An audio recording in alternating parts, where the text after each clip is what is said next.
नमस्कार दोस्तों, स्वागत करता हूं आपके अपने YouTube चैनल महात्मा बुद्धा कोर्स में। तो दोस्तों, आज फिर आए हैं हम मिस्टर मीनल जी के पास दोबारा एक नए टॉपिक के साथ। तो स्वागत करता हूं सर आपका। नमो बुद्धाय।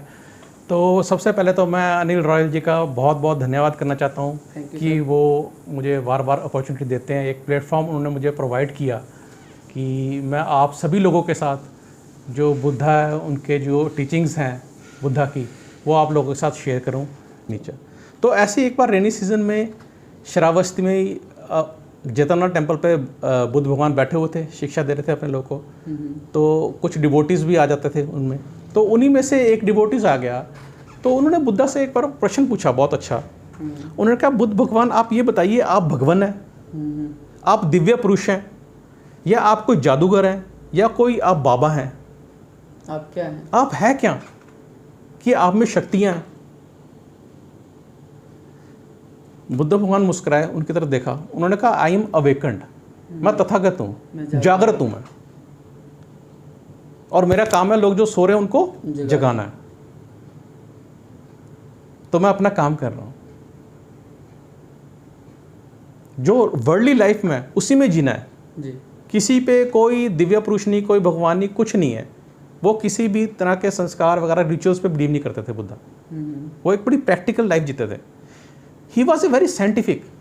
जो रिलीजन है Buddhism, it's a very scientific religion, बहुत प्रैक्टिकल रिलीजन है।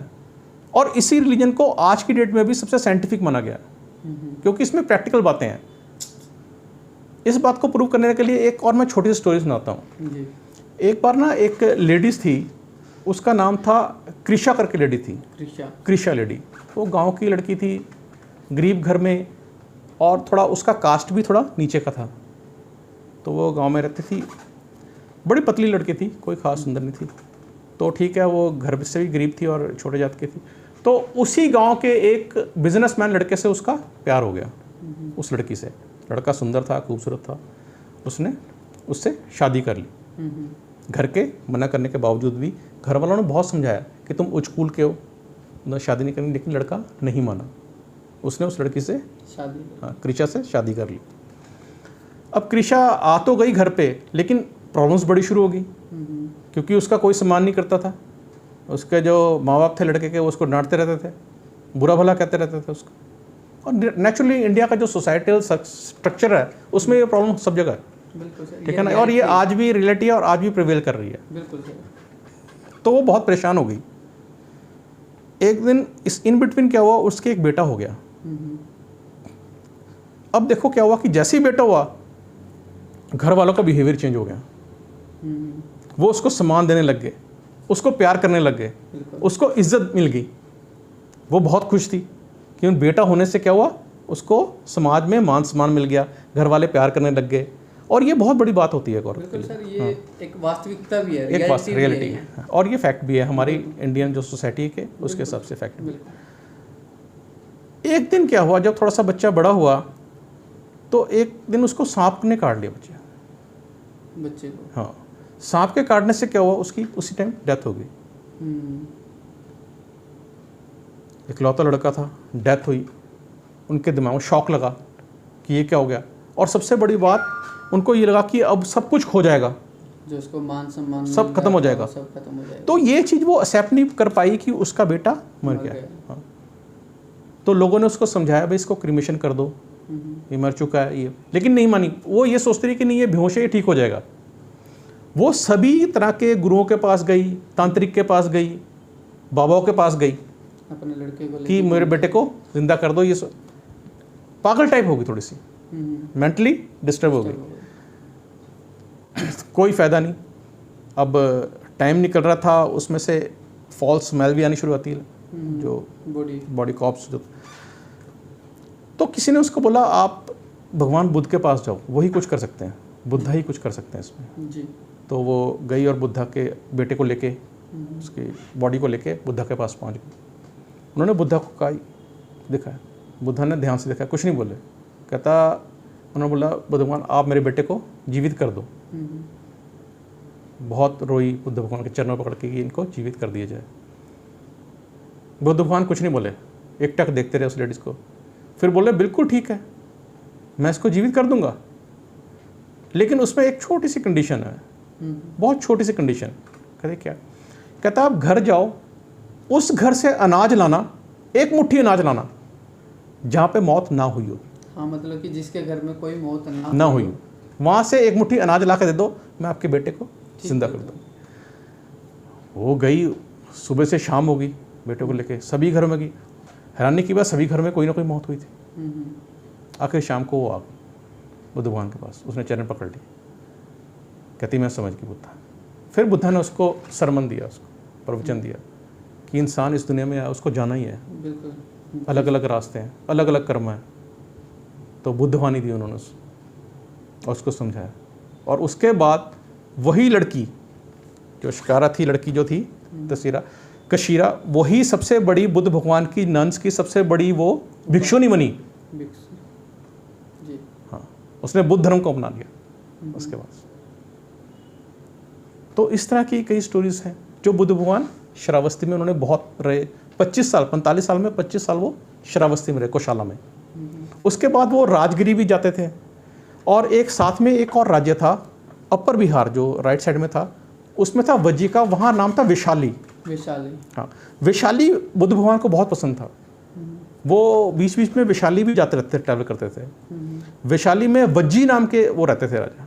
विशाली की एक बहुत अच्छी स्टोरी है, बड़ी फेमस स्टोरी है, वो भी मैं शेयर करना चाहूँगा। वहाँ एक नर्तकी थी Amrapali, which is very famous, आपको ही सुना होगा नाम आम्रपाली।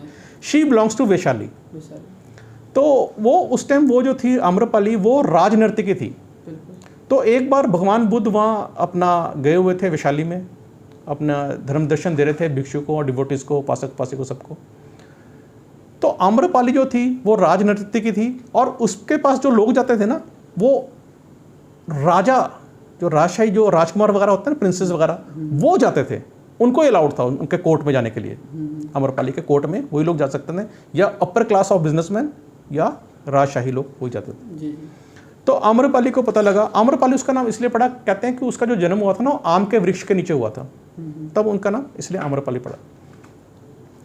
तो उन्होंने बोला कि सब आम्रपाली को खबर पहुंची कि बुद्धा वैशाली आए हुए हैं। तो उस वैशाली के जो किंग था वो वज्जी था, वज्जी क्लान के थे, वो थे किंग, और राजकुमार भी थे। तो जब वो बुद्धा को देखो इनविटेशन देने जा रही है आम्रपाली, वो गई, उसको शिवा श्योर की बुद्धा नहीं एक्सेप्ट करेंगे उनका इनविटेशन, क्योंकि उनका जो रुतबा था उस टाइम, क्योंकि वो राजघराने से जुड़े हुए थे, तो वो आएंगे नहीं आएंगे। लेकिन नहीं, जब आम्रपाली गई, बुद्धा ने कहा बिल्कुल, उन्होंने कहा बहन बिल्कुल मैं आपके इनविटेशन पे जरूर आऊँगा, और आपका भोजन ग्रहण करूँगा मैं, अपने डिसाइबल्स के साथ आऊँगा मैं। उन्होंने आम्रपाली का इन्विटेशन स्वीकार किया बुद्धा ने। तो इससे क्या हुआ, आम्रपाली बहुत खुश हुई, और उन्होंने कहा वहाँ घर आने के बाद उन्होंने प्रवचन भी दिया उसको। लेकिन जब वो वापस जा रही थी, तो इन बिटवीन क्या हुआ, जो वहाँ का राजकुमार था वो भी बुद्धा को इन्विटेशन देने जा रहा था। आम्रपाली निकली और राजकुमार ने एंटर किया। उन्होंने बुद्ध भगवान को कहा कि आपने मेरे घर मील पे आना। बुद्ध भगवान ने क्या किया, राजकुमार को इन्विटेशन को ठुकरा दिया, कह रहा मैं आपके पास बाद में आऊँगा, पहले इन्विटेशन आम्रपाली का था। तो राजकुमार ने उनको क्लियर किया कि आम्रपाली ठीक लड़की नहीं, उन्होंने बताया जो कुछ भी है कि राजनर्तकी है, ये वो आपको वहाँ जाना नहीं चाहिए, ये वो। लेकिन बुद्धा ने कहा नहीं, मेरे लिए सभी बराबर हैं, चाहे ऊंच जीत का हो चाहे नीच जाति का हो, सभी मेरे लिए बराबर है, कोई कास्ट एंड कोई क्रीड नहीं। भगवान बुद्ध सबको शून्य और एक दृष्टि से देखते हैं, जिसको बाद में जिसका शून्य का सिद्धांत आया था ना, तो वो उसी से आया था कि वो सभी धर्मों को, सभी वो इससे कभी नहीं मानते थे कि कोई वर्ग या उच्च होता है कोई नीच होता है, इसको बिल्कुल नहीं मानते थे भगवान। सबको इंसान, हाँ, सबको उसकी मेरिट पे मानते थे कि वो आदमी कितना मेरिट्स पे है, उसको कितनी नॉलेज पे है, उस पर तोलते थे। तो उन्होंने स्वीकार किया आम्रपाली का। उन्होंने उसके बाद आम्रपाली को प्रवचन दिए, और आम्रपाली उनकी शिष्य बन गई। और आप हैरान होंगे, Amrapali she was the richest lady in Vaishali उस time, one of the richest lady in the Vaishali. उसने अपना, कहते हैं आम्रपाली जो बाग था, आम्रपाली जो बाग कहते हैं, वो पूरा भगवान को डोनेट कर दिया संघ को, संघ चलाने के लिए वहां उन्होंने आश्रम बनवा दिया, भगवान को डोनेट कर दिया। और एक मैं यहां बड़ी इंटरेस्टिंग बात बताना चाहता हूं जो बुद्ध भगवान का विनय पिटका है, विनय पिटका जो बनाया गया वो संघ जो भिक्षुओं के नियम है, वो नियम ज़्यादातर उन्होंने वज्जी कॉन्स्टिट्यूशन से लिए थे, क्योंकि जो वज्जी राजा थे वैशाली के, उनका जो उस टाइम फेडरल सिस्टम था, जो कॉन्स्टिट्यूशन था, बड़ा स्ट्रिक्ट और बड़ा बैलेंस था। तो कहते हैं बुद्धा ने जो विनय पिटका जो बनाया था ना भिक्षुओं के लिए, जो बनाया था पंचशील दश, वो और जो उनका सिस्टम वर्किंग सिस्टम बनाया था वो वज्जी से वैशाली से ही लिया था उन्होंने। हाँ, तो उससे बहुत वो प्रभावित थे उनके सिस्टम से, क्योंकि उनका उस टाइम सिस्टम बड़ा डेमोक्रेटिक और फेडरल था। तो इस तरह से बुद्धा ने वैशाली में काफ़ी टाइम बताया, वहाँ पे ट्रैवल करते थे बीच बीच में। तीसरा वो ट्रैवल करते थे राजगिरी, जहाँ बिंबिसार थे राजगिरी, वहाँ भी उन्होंने काफ़ी ट्रैवल किया, वहाँ भी काफ़ी सूत्र दिए। तो इस तरह 45-70 उनका जो ट्रैवल एरिया था वो नेपाल, श्रावस्ती, वैशाली और नीचे राजगिरे जो बिंदुसार मगध की राजधानी थी। तो वो 3 एरिया में बहुत घूमे, कुशाला, मगध और वज्जी एरिया में, जिसे वैशाली कहते हैं। इन 3 एरिया में बुद्धा ने सबसे ज़्यादा टीचिंग्स दी अपने 45 साल, और उसमें से 25 साल वो ज़्यादातर टाइम उन्होंने श्रावस्ती में बिताया। हाँ, तो ये बुद्धा का आज ट्रैवल प्लान था, तो मैं इसी पे डिस्कस करना चाहता था। तो आगे जो बुद्धा की डॉक्ट्रिन है, जो फिलॉसफी ऑफ बुद्धिज़्म पे है, उस पर हम आगे इसको कंटिन्यू करेंगे। Thank you so much sir, बहुत बहुत धन्यवाद सर, आपका फिर से धन्यवाद करूँगा। और सर बहुत अच्छा लगा, आपने फिर से बहुत अच्छी हमें कहानियाँ बताई महात्मा बुद्ध की। और दोस्तों आशा करता हूँ पिछले वीडियो की तरह ये वीडियो भी आपको बहुत अच्छे से और भी ज़्यादा पसंद आई होगी, और इससे भी अच्छी वीडियो और बेटर हम करने की कोशिश कर रहे हैं, और ज़्यादा से ज़्यादा आपके सामने महात्मा बुद्ध और बुद्ध एक जो रिलीजन है उसकी हम वीडियो आपके सामने लेके आते रहेंगे। तो thank you so much sir. बहुत बहुत धन्यवाद आपका अनिल जी। Thank you.